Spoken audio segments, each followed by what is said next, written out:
حضرت ابو ذر غفاری رضی اللہ تعالیٰ عنہ فرماتے ہیں چونکہ میں چودھری تھا، سیدنا بلال حبشی رضی اللہ تعالیٰ عنہ کے پاس میں بیٹھا تھا، کسی بات میں بات آگے بڑھی اور بڑھتے بڑھتے بات شکرنجی تک چلی گئی، رائے کے اختلاف نے باتوں میں تلخی پیدا کر دی، اور جب تھوڑے لفظ اور تیز ہوئے تو میں نے انہیں کہہ دیا چپ کر، تو ابشن کا بیٹا ہے۔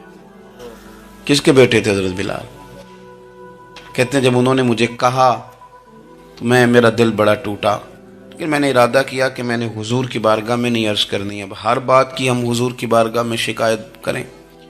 لیکن میں جا کے مسجد میں بیٹھا اور جب سرکار آئے نا، ارادہ نہیں تھا کہ عرض کروں گا، لیکن حضور کا چہرہ دیکھا تو دکھ میرا خود ہی تازہ ہو گیا۔ رونے کا بھی تو تب ہی مزہ آتا ہے نا کوئی اپنا ملے تو۔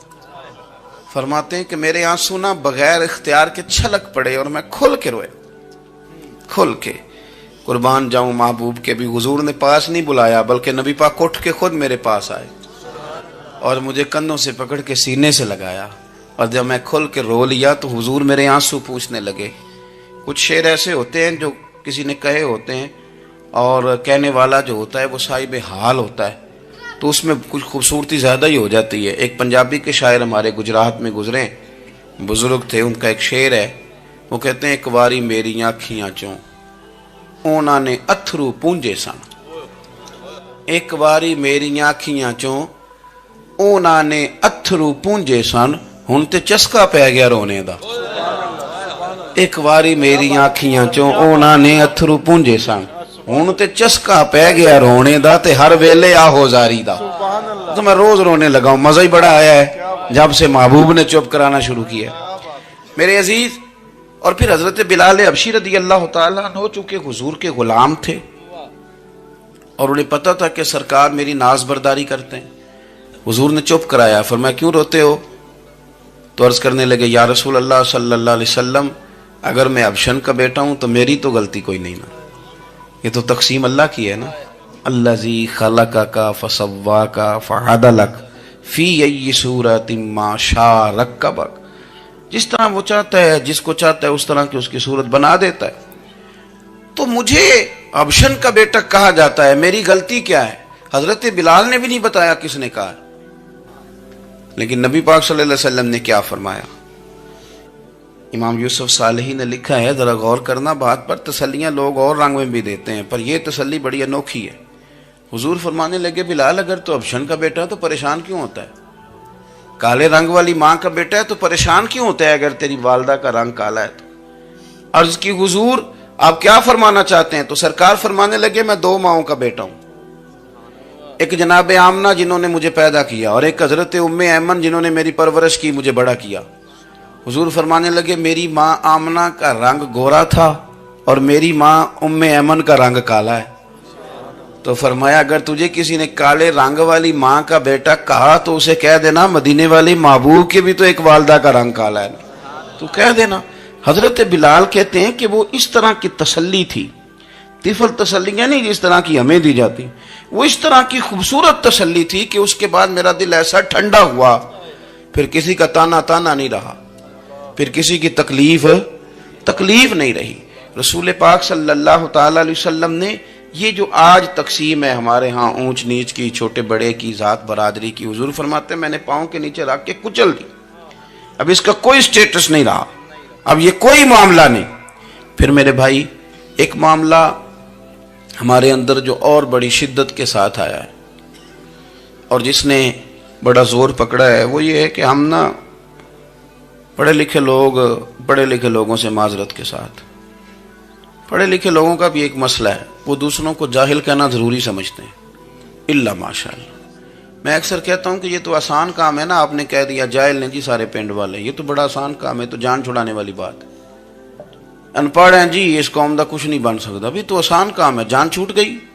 میں بھی کھڑا ہوتا ہوں نماز جنازہ کی امامت کرنے کے لیے، کبھی تو کہہ دیتا ہوں کہ جناب آج لوگوں کو نماز جنازہ کی دعا نہیں آتی، تو سوچتا ہوں کہ اگر کسی نے کھڑا کر کے پوچھ لیا کہ آپ نے کتنے لوگوں کو یاد کرائی ہے، ہم نے کبھی کہا کہ آؤ بیٹھو یاد کراؤں، تو اس کا جواب کیا ہے؟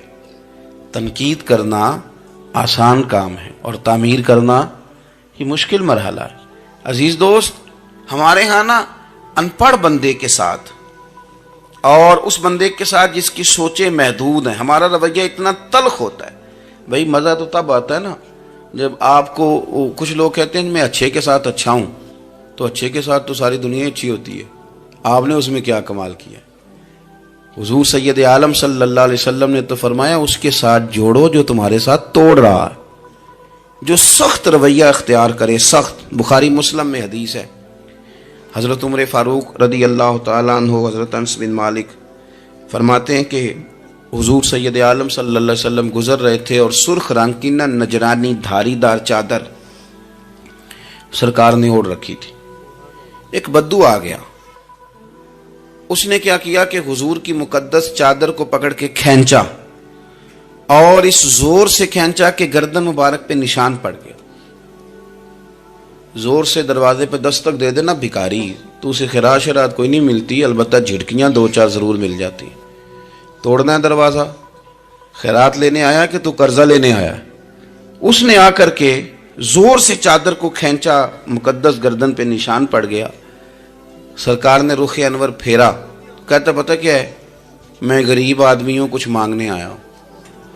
بھئی تو گلے میں چادر ڈال کے مانگے گا, لیکن یہ آپ کا کمال ہے. یہاں اب آپ کے علم کا, آپ کے حوصلے کا, ظرف کا پتہ چلتا ہے. کھینچی چادر, کچھ مانگنے آیا ہوں. اور صحیح بخاری کے لفظ یہ ہیں کہ فَالْتَفَتَ إِلَيْهِ فَضَحِكَ, جب محبوب نے اس کی طرف توجہ کی, اس کی بات سنی, اس نے گلے میں چادر ڈال کے کھینچا ہے, نشان ڈال دیا ہے. لیکن جب حضور نے توجہ کی تو فَضَحِكَ, نبی پاک نے مسکرانا شروع کر دیا. حضور مسکرائے, یعنی چادر ڈال کر کھینچنے والے. اور یہ چیز آپ کو بڑا کر دے گی. آپ یقین کریں, آپ کو کسی نے برا کہا تو آپ نے ڈبل برا کہا تو آپ تانگ ہوں گے. ہنڈیا جب جلتی ہے تو اس کے کندھے, ابلتی ہے تو اس کے کندھے جل جاتے ہیں. آپ کسی کو اینٹ کا جواب پتھر سے دے کے پریشان ہوں گے, لیکن اگر آپ نے کہہ دیا نا چل یار موج کر, ہور کر لے دو گلا, اور آپ ہنسیں, یہ بڑی پاکیزہ سزا ہے دشمن کے لیے, بڑی صاف ستھری. جتن جتن تے ہر کوئی کھیڑے, ہارن کھیڑ فقیرہ, جتن جتن تے سارے لوگ کر دینا کام جتنے آلہ, میں نے جیتنا ہے. تو درویش کہتے ہیں جتن جتن تے ہر کوئی کھیڑے, تو ہارن کھیڑ فقیرہ. اوے جتن دا مول کوڈی پیندا ہی, ہارن دا مول ہیرا, ہارن دا مول ہیرا. کبھی کبھی ارادہ کریں چل کوئی بات نہیں, کر لے یار, پھر کیا ہے. اور یہ کام آئے گی چیز بہت زیادہ. حضور صلی اللہ علیہ وسلم سے کہنے لگا کچھ مانگنے آیا ہوں. تو اب حضور نے کیا فرمایا, فرمایا ایک دو چار بکریاں نہیں, 2 پہاڑیوں کے درمیان جو ریوڑ ہے نا بکریوں کا, اجڑ, فرمایا سارے اس کو دے دو. اب اس نے وہاں تو کوئی جملہ نہیں کہا, گھر چلا گیا اپنے گاؤں قبیلے, اور وہاں جا کے لوگوں سے کہنے لگا سارے ادھر بیٹھے ہو, جاؤ دوڑ جاؤ مدینے جا کے مصطفیٰ کا کلمہ پڑھو. کہنے لگے وہ تو اتنا دیتے ہیں کہ غربت کا ڈر بھی دور ہو جاتا ہے. تو نبی پاک صلی اللہ علیہ وسلم کا ان لوگوں کے ساتھ جو ان پڑھ ہیں, جو ساتھ ہیں. آج ہمارے بچے اپنے ابا جی کو بھی کہہ دیتے ہیں تسی پڑھے نہیں, ان دور بدل گیا ہے. میں ایک شادی کی تقریب میں جا رہا تھا, میرے آگے آگے والد صاحب کو بیٹا سمجھا رہا ہے, کہتے ابا جی ہن نہ اتنے جا کے نہ میٹھے چولاں تے سالن پا کے نہ کھایا جی, بندہ ماڑا لگتا ہے. میرا پیار تھا اس خاندان سے, میں نے اس بچے کو تھپکی دے کے کہا, میں کہ پتر تو ذرا لیٹ ہو گیا, جلدی ہوندا تے نہ سارے سیانے ہونا سی. یہ ہمارے بچے اب بجائے اس کے کہ وہ قائل کریں, کتنا آپ نے غلط جملہ کہا کہ ابا جی آپ پڑھے ہی نہیں, آپ نے کتنی غلط بات کر دی. امام اعظم ابو حنیفہ رحمۃ اللہ علیہ کا ایک شاگرد تھا, وہ تقریر اچھی کرتا تھا. تو امام صاحب رحمۃ اللہ علیہ کی والدہ فرمایا کرتی ہیں ابو حنیفہ جا اس سے جا کے یہ مسئلہ پوچھ کے آ. تو امام صاحب فرماتے ہیں اماں میں نہ بتا دوں, تو اماں کہتی تو تے بچہ تینوں کی پتہ ہوئے, حالانکہ وہ شاگرد ہے. تو امام صاحب پھر اس کے پاس جاتے, اس کو جا کہتے سوال کا جواب, تو کہتا استاد جی مجھے کیا پتہ ہے, آپ کو پتہ ہے ان مسئلوں کا. تو آپ فرماتے یہ میں پہلے تجھے بتاتا ہوں اس کا جواب, پھر تو مجھے بتا, اور پھر میں تیرا نام لے کے اپنی اماں کو مطمئن کروں گا. اس لیے کہ ماں باپ کو دلائل نہیں دیے جاتے, انہیں راضی کیا جاتا ہے. اور میں بچوں سے گزارش کروں گا ابا جی کو پیسے بھی دیں, اماں جی کے وہ کپڑے بھی لے کے دیں, لیکن ضروری یہ ہے کہ ان کو وقت دیں, ان کے پاس بیٹھیں, ان سے مشورہ کریں. ان کو آپ کے وقت کی ضرورت ہے. بڑھاپے میں اس طرح کا ماحول نہ بنا دیں کہ وہ ایک کونے میں بیٹھے ہیں, کوئی پوچھتا ہی نہیں. اس طرح نہ کریں. ہم تو اس طرح والدین سے رویہ کرتے ہیں جیسے MBBS ڈاکٹر رات کو وارڈ میں آتا ہے اور 2-3 اس کے ساتھ سٹاف کے لوگ ہوتے ہیں اور وہ کہتا ہے دوائی کھا لی ہے, طبیعت اب کیسی ہے, بلڈ پریشر ٹھیک ہے, یہ میں نے دوائی بدل دی ہے. یہ کیا رویہ ہو؟ آپ ان کو وقت دیں. وہ جس طرح آپ چھوٹے تھے تو وہ لاڈ لڑاتے تھے, پیار کرتے تھے, آپ بھی تھوڑا قریب بیٹھیں اور آپ دیکھیں آپ کو اللہ تعالیٰ اس کی برکت سے کتنی رحمتیں عطا فرماتے.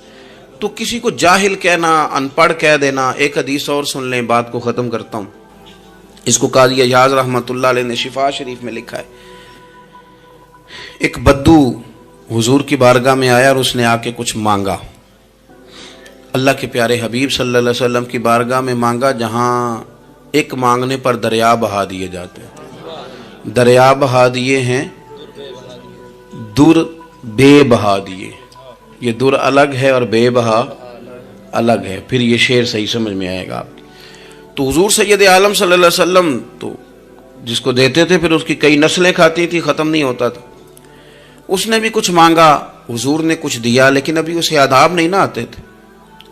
پہلے آداب سکھائیں پھر کسی کو بے ادب کہیں, لیکن بغیر آداب سکھائے لوگ لوگوں کو بے ادب کہہ دیتے. یہ انداز ٹھیک نہیں. اس نے کچھ مانگا, حضور نے دیا. چونکہ آداب نہیں آتے تھے, نہ آشنا تھا, تو کہنے لگا معاذ اللہ ثم معاذ اللہ نقل کفر کفر نہ باشد. کہنے لگا میں تو بڑی تعریف سن کے آیا تھا, آپ نے تو کچھ بھی نہیں دیا. حضرت عمر فاروق نے تلوار نکال لی, فرمایا اس بے ادب کی گردن اڑاؤں گا. حضور نے فرمایا عمر ٹھہر جا ذرا, جلدی نہ کر. سرکار اسے گھر لے گئے. جتنا دیا تھا نا اس سے ڈبل دیا, پھر جتنا ہو گیا تھا اس سے بھی ڈبل دیا. تیسری دفعہ حضور دینے لگے تو کہنے لگا یا رسول اللہ بس کریں, میں نے تو طوفان کے اندر بھی ہوا اتنی تیز نہیں چلتے دیکھی جتنی آپ کی سخاوت تیز چلتی ہے. کریم رسول صلی اللہ تعالی علیہ وسلم نے فرمایا یہی بات باہر جا کے میرے صحابہ سے بھی کہہ دو گے؟ حضور کہہ دوں گا.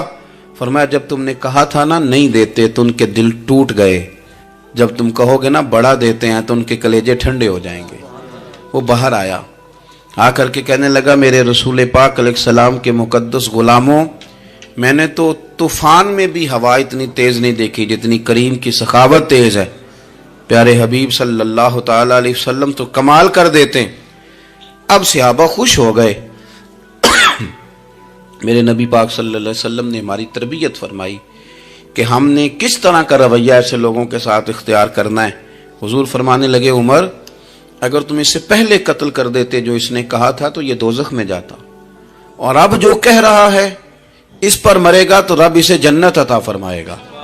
حضور فرمانے لگے عمر میری اور تمہاری یعنی میری اور میری امت کی مثال اس آدمی کی مثال کی طرح جس کی اونٹنی بھاگ گئی تھی, ناک سے نکیل نکل گئی تھی.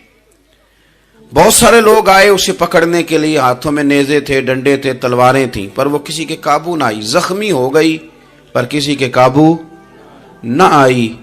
حضور فرماتے ہیں پھر اس کا اپنا مالک آ گیا. اس نے تھوڑا سا چارہ اٹھایا, میری طرف دیکھیے گا جی, چارہ اٹھایا, اونٹ اس نے اس کو تھپکی دی, بغیر کسی کی مدد کے ناک میں نکیل ڈالی. پھر اونٹنی پر سوار ہوا اور کہنے لگا لوگوں تم نے میرے جانور کو بڑی تکلیف دی, اونٹنی میری ہے, اسے سنبھالنے کا طریقہ بھی مجھے ہی آتا ہے. گویا حضور فرما رہے ہیں عمر یہ امت میری ہے تو اسے کس طرح سنبھالنا ہے یہ طریقہ بھی مجھے ہی آتا ہے. ان کی کہاں کس بنیاد پر کس رنگ میں تربیت کرنی ہے یہ میں جانتا ہوں. ہمیں اگر ہماری زندگی انصاف والی ہو, عاجزی والی ہو, اطمینان والی ہو, عاجزی بھی دل کا نام ہے, اطمینان بھی دل کا نام ہے. بہت سارے گردنیں جھکانے والے بھی عاجز نہیں ہوتے. اپنے دل سے تہیہ کر لیں کہ میں کسی شخص کو بھی اپنے سے چھوٹا نہیں جانتا, کمزور نہیں جانتا. میں کسی شخص کے بارے میں بھی یہ رویہ نہیں رکھتا کہ یہ کوئی برا ہے. اگر کہیں ضرورت پڑے تو کسی کی اصلاح کریں. اگر وہ اصلاح قبول نہ کرے اور آپ کو محسوس ہو کہ یہ معاملہ آپ کے بس میں نہیں تو پھر بھی اس کے لیے دعا کریں. کسی کونے میں جا کر کے تنقید کرنے کی اجازت نہیں ہے. اپنے آپ کو سمیٹیں, سوچوں کو بکھرنے سے سمیٹیں, اچھا سوچا کریں. جو لوگ اچھا سوچتے ہیں وہ صحت مند رہتے ہیں, ان کی سوچیں تازہ رہتی ہیں. آپ ہر ایک کے بارے میں خیر کا رویہ اختیار کریں اور مثبت پہلو تلاش کریں. آپ مثبت پہلو, ہر وقت تنقید کرنا, ہر وقت تنقید کرنا. میں ایک محفل میں بیٹھا تھا, بات میری ختم ہو گئی تو ایک نعت خواں نے بڑا اچھا شعر پڑھا. ہم بڑی اس بات کی تردید کرتے رہتے ہیں کہ یہ طے کر کے اور پیسے لے کے اور یہ نہیں کرنی چاہیے چیزیں، لیکن یہ غلطی کس کی ہے؟ یہ اس عوام کی غلطی ہے جو ریٹ بناتی ہے، چیزیں خریدتی ہے۔ جو چیزیں آپ خریدیں گے نہیں بکیں گی بھی نہیں مارکیٹ میں، آپ خریدتے ہیں تو کوئی بکتا ہے نا۔ میری بات کی سمجھ آ رہی ہے؟ تو ہم یہ سارا کچھ ڈال دیتے ہیں۔ اب کیا ہوتا ہے کہ اتنی سونی محفل سجی ہوئی ہے، لیکن اس میں بیٹھ کر لوگ حضور کی تعریف سننے کی بجائے یہ کہہ رہے ہیں اس نے 40,000 لیا ہے۔ تو آپ یہ اندازہ کریں کہ وہ جو بات ہمیں اس وقت مدینہ شریف لے کے جاتی، ہمارا عشق رسول تازہ کرتی، تو ہم نے وہاں کیا گھٹن پیدا کر دی یہ کہانیاں چھیڑ کے۔ کیوں دیتے ہیں آپ پیسے؟ کیوں اس طرح کے ریٹ آپ بناتے ہیں؟ پہلے آپ بناتے ہیں پھر اس کے بعد آپ تنقید کرتے ہیں۔ اب دیکھیں، میں بھی بیٹھا تھا تو اس نے بڑا خوبصورت شعر پڑھا اور بڑی مزیدار بات کی، بڑا مزہ آیا۔ تو میں نے ساتھ والے سے کہا یار آج بڑے دنوں کے بعد سرور آیا۔ تو کہنے لگا نہیں 40,000 لے آ جائے۔ میں انہوں کہا تو 10 منٹ کھلو جانا سی، مزہ تو لینے نہیں دیتا۔ اور پھر میں نے اسے کہا کہ یار بات سنو، کیوں دیتے ہو 40,000؟ اور اگر اس نے لیا بھی ہے نا تو آج اتنا مزہ آیا نا، میرے خیال میں نا اس کا 40 نہیں 80 بنتا ہے۔ دیکھو نا اس نے ہمیں پہنچا کہاں دیا ہے۔ تو آپ مثبت لیں چیزوں کو، مہربانی کریں، اچھا سوچیں، اچھے رویے اختیار کریں۔ وہ کسی شاعر نے کہا تھا کچھ تو مجبوریاں رہی ہوں گی، یوں ہی کوئی بے وفا نہیں ہوتا۔ اچھی سوچ پیدا کریں، خوبصورت آپ اپنے آپ کو رکھیں، آپ کا فائدہ ہوگا۔ آپ اچھا سوچیں گے تو آپ کا نفع ہے، ورنہ بکھری ہوئی سوچیں ہلے لوگ تو بیچارے سویرے کچھ ہوتے ہیں، دوپہر کو کچھ ہوتے ہیں، شام کو کچھ اور ہوتے ہیں، اور تیزی سے وہ لوگ بکھر جاتے ہیں۔ آپ یہ دیکھیں کہ آپ مست رہیں، آپ اپنے آپ کو پریم میں رکھیں، آپ اپنے آپ کو سکون میں رکھیں۔ کوئی تعریف کرے تو اس کی مہربانی، تنقید کرے تو اللہ بھلا کرے، لیکن آپ نے اپنی سوچوں کو ہمیشہ مجتمع رکھنا ہے۔ اللہ تعالیٰ آپ کو بہترین صلہ عطا فرمائے۔ محفلیں ہوتی ہیں حضور کے نام کی، لوگ تو ظاہر آتے جاتے رہتے ہیں، ہر ایک آدمی کی اپنی مشغولیت۔ آپ تشریف رکھیں گے، حضور کی ثنا خوانی ہوگی، اللہ تعالیٰ آپ سب کو جزا عطا فرمائے۔ آخر دعوانا جی آج اقبال ڈے جی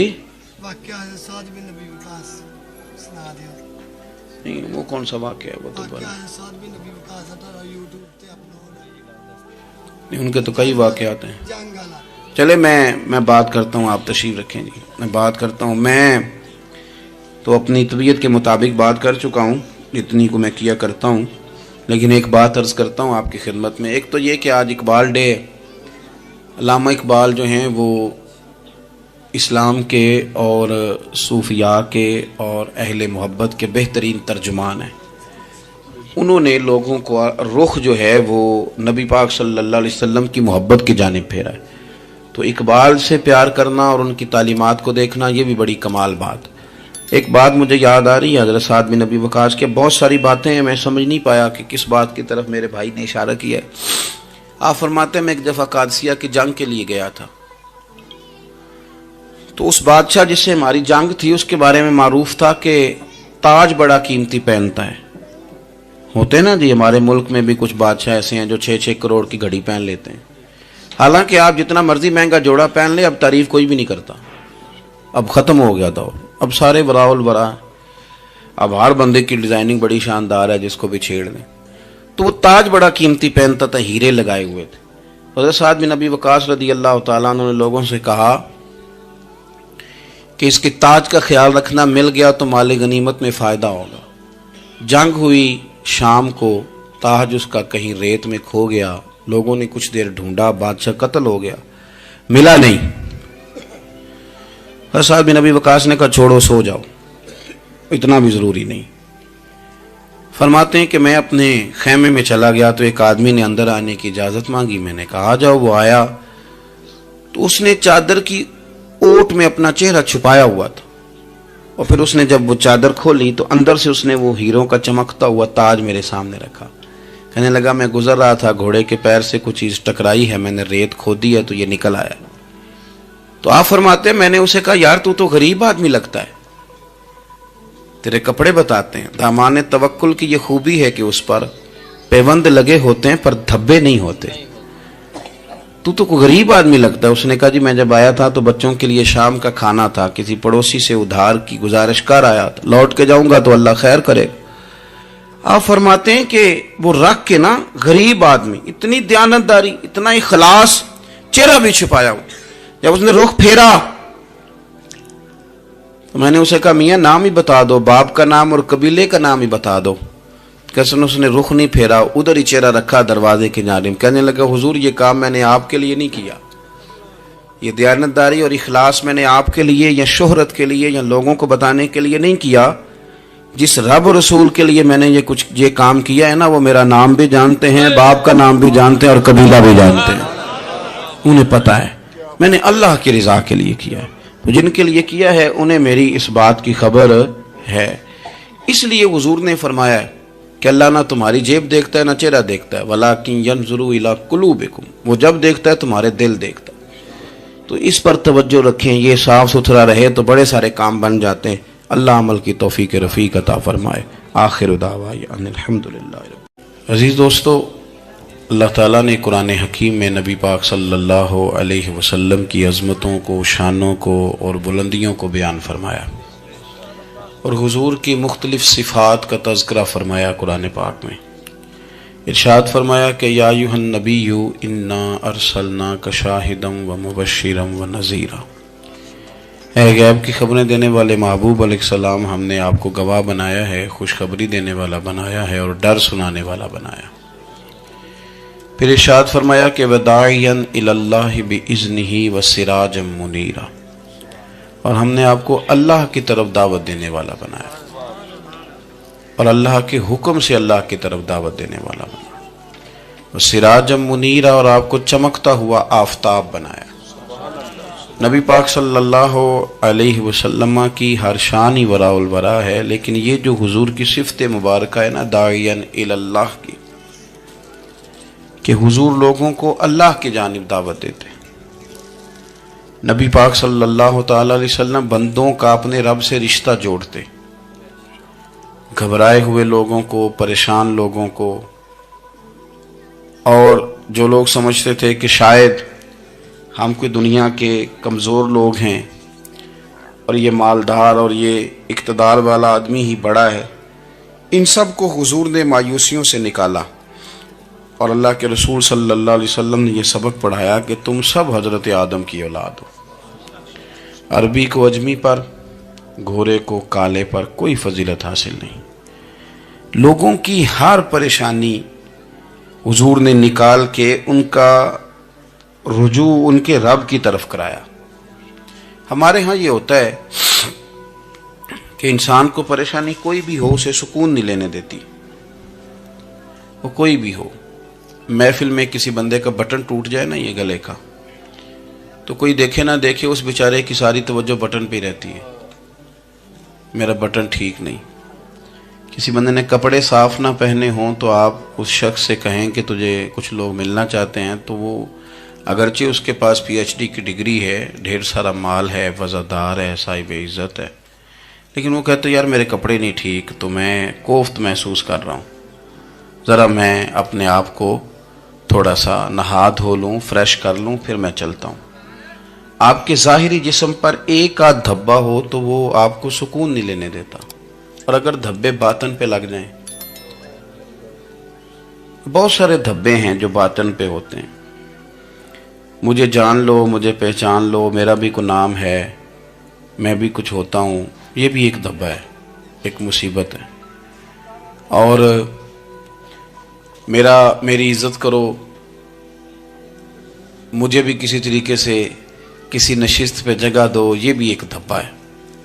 یہ ہمارے ہاں، ہمارے ملک کے اندر سیاستدانوں سے لے کر مذہبی لوگوں تک الا ماشاءاللہ پروٹوکول کا ایک مزاج آیا ہے کہ بھی بڑی دشواری پیدا کرتا ہے عام لوگوں کے لیے، بڑی آزمائش میں لوگ آ جاتے ہیں۔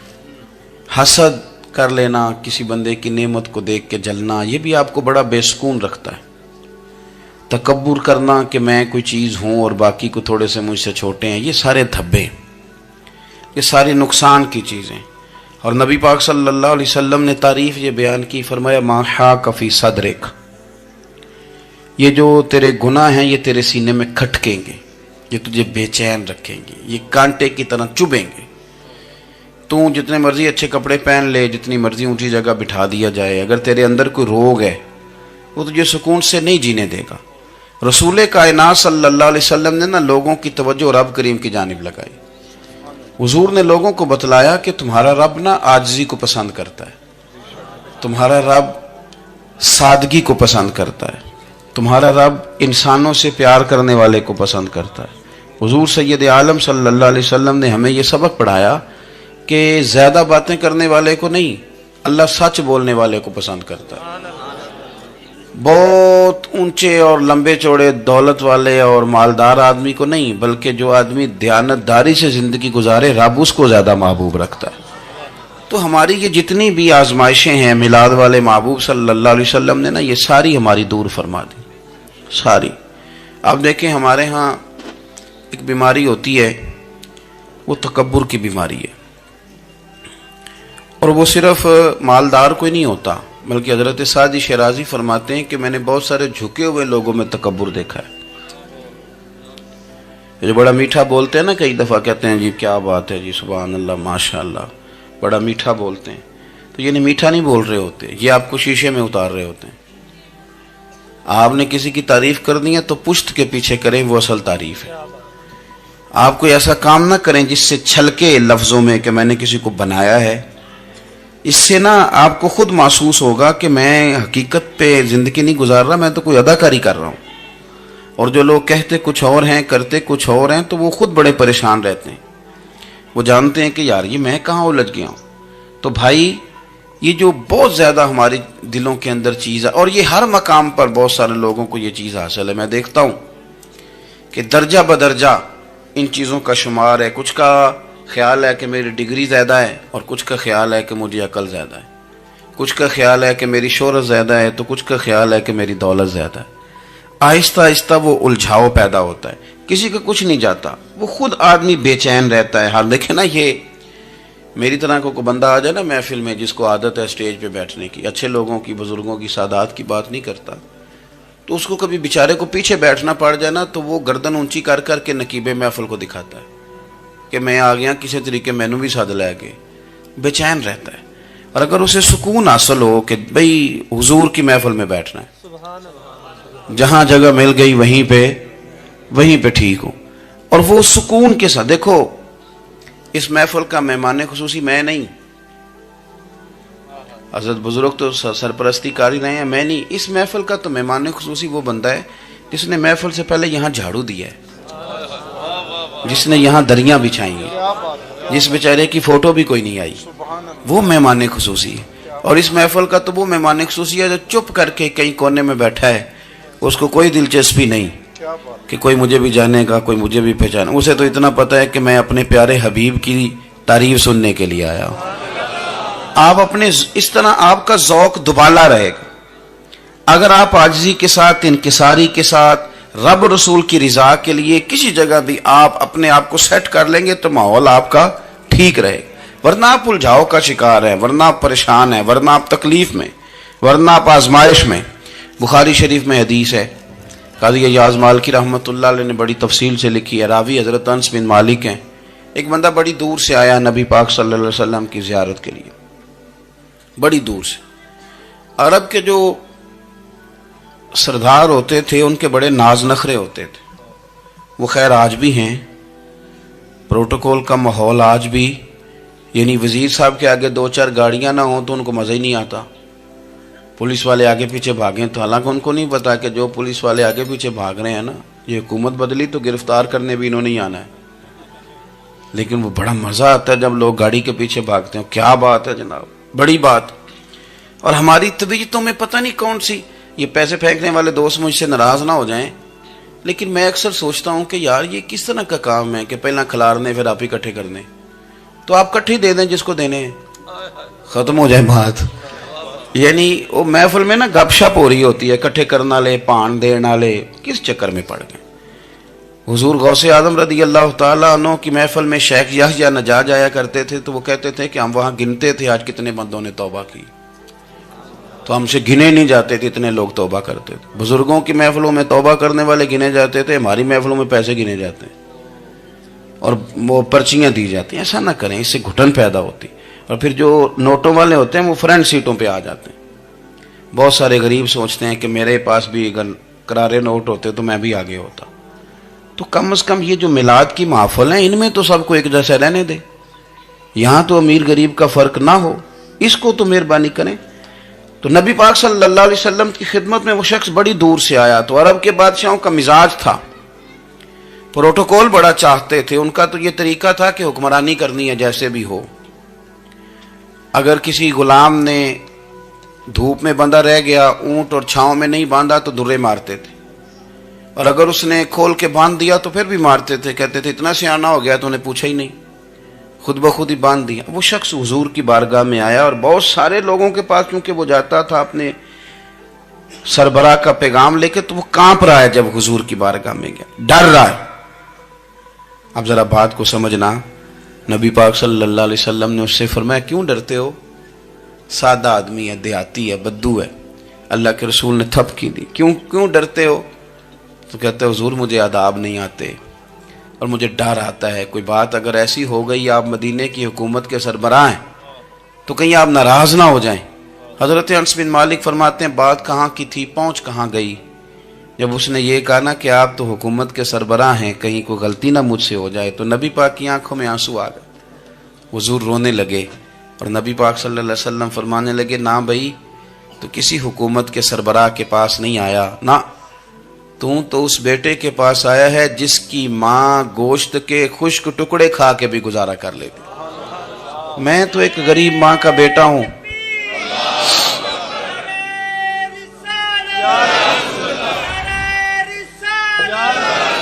بھائی اگر آپ کا یہ ذوق بن جائے، دیکھو نا آج تو لوگ بھول جاتے ہیں نا، کپڑے بدل لیتے ہیں تو وہ سمجھتے ہیں کہ شاید سارا کچھ ہی بدل گیا، یعنی گاؤں سے آ کر پڑھنے والے بھول ہی گئے ہیں کہ کس کی ماں نے کتنا زیور بیچا تھا۔ لوگ بھول جاتے ہیں چیزوں کو، اپنے ماضی کو یاد رکھیں، آپ لوگوں کے ساتھ پیار کریں، آپ لوگوں کو موقع دیں، آپ تھوڑی سی اور کوشش کریں اس شخص تک جانے کی جو آپ کو مایوس نظر آ رہا ہے، پریشان نظر آ رہا ہے۔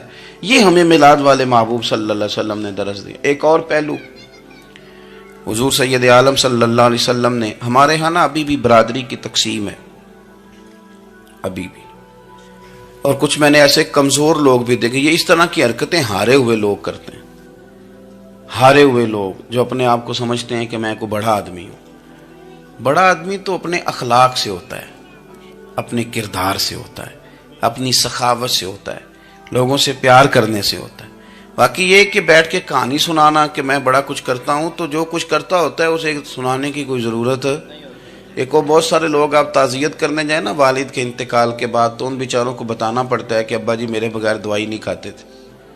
تو میں کہتا ہوں اگر تیرے بغیر نہیں کھاتے تھے پھر بتانے کی ضرورت نہیں، پھر تو سارے گاؤں کو پتا ہوگا کہ تیرے بغیر نہیں کھاتے تھے۔ اور اگر کوئی دال میں کالا ہے تو پھر تیری وضاحت کوئی بندہ قبول نہیں کرے گا۔ تو آپ کو بتانا کیوں پڑ رہا ہے، اور آپ بار بار اس بات کا ذکر کیوں کر رہے ہیں کہ ہم بہت بڑے قبیلے کے ہیں؟ صاحب اگر آپ بڑے قبیلے کے ہیں تو پتہ ہوگا سارے علاقے کو آپ کتنا لوگوں کا خیال کرتے ہیں، آپ کس قدر محبت کرتے ہیں، آپ کا انداز کریمانہ کس طرح کا، پھر آپ کو بتانے کی کوئی ضرورت نہیں ہوتی، پھر خود بخود خبر ہوتی۔ حضرت سیدنا ابو ذر غفاری رضی اللہ تعالیٰ عنہ، قبیلہ بنو غفار ایک بڑی شاخ تھی قبیلوں میں سے، جو لوگ اس زمانے میں مالدار قبیلوں سے تعلق رکھتے تھے ان میں سے ایک بڑا نام تھا۔ ساری زندگی چودراہٹ کی، لیکن میلاد ایک انقلاب کا نام ہے۔ میں میلاد منانے والے دوستوں سے گزارش کرتا ہوں کہ آپ ہر سال میلاد منائیں، اور ہر سال میلاد کے بعد آپ تھوڑے بدل بھی جائیں، یعنی تھوڑے سے بدل جائیں۔ کچھ لوگ کہیں یار یہ داڑھی میں نے نا 12 ربیع الاول والے دن رکھی تھی، یہ میری میلاد والی داڑھی ہے، اور داڑھی رکھیں بھی نبی پاک کی مرضی کی۔ کس کی مرضی کی؟ نہ ناراض ہو جائے جی میں ٹور چلا، بس کس مرضی کی جی؟ اپنی مرضی کے نہیں۔ داڑھی کا وزن کو نہیں ہوتا کہ پوری مٹھی رکھیں گے تو آپ کو کوئی دقت ہوگی، کوئی وزن نہیں، پوری رکھیں، جو حضور کا طریقہ مبارکہ ہے جو ہمیں ملتا ہے اس پر آپ توجہ فرمائیں۔ تو میں جو بات عرض کرنے جا رہا ہوں وہ میلاد انقلاب ہے۔ حضور سید عالم صلی اللہ علیہ وسلم کی بارگاہ میں آنے سے پہلے لوگ کچھ اور ہوتے تھے، اور یہاں سے ہو کے جاتے تھے تو پھر ان میں تبدیلی آتی تھی۔ میں سارا دن کرامتیں سناؤں نا کسی کو اپنے پیر صاحب کی اور اپنے گھر میں بھی کہ میرے حضرت بڑے، میرے استاد بڑے، لیکن بیوی کے ساتھ اگر میں ترش لہجے میں بات کروں گا تو وہ کہے گی یہ سکھاندے نے تینوں پیر صاحب. دوست کہیں گے یہ سکھاتے ہیں آپ. تو آپ کی کہانیاں نہیں چلتی، آپ کا کردار چلتا ہے.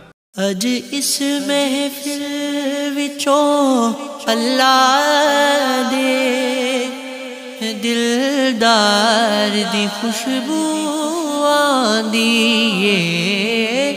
اج اس محفل وچوں اللہ دے دلدار دی خوشبو آندی ہے. سرکار نے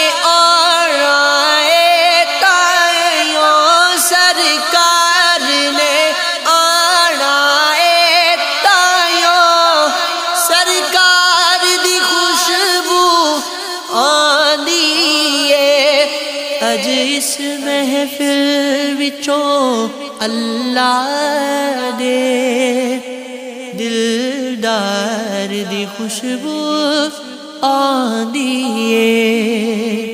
اج سکھ متراں دی ودھیری ہے، کیوں دلڑی اداس گنیری ہے.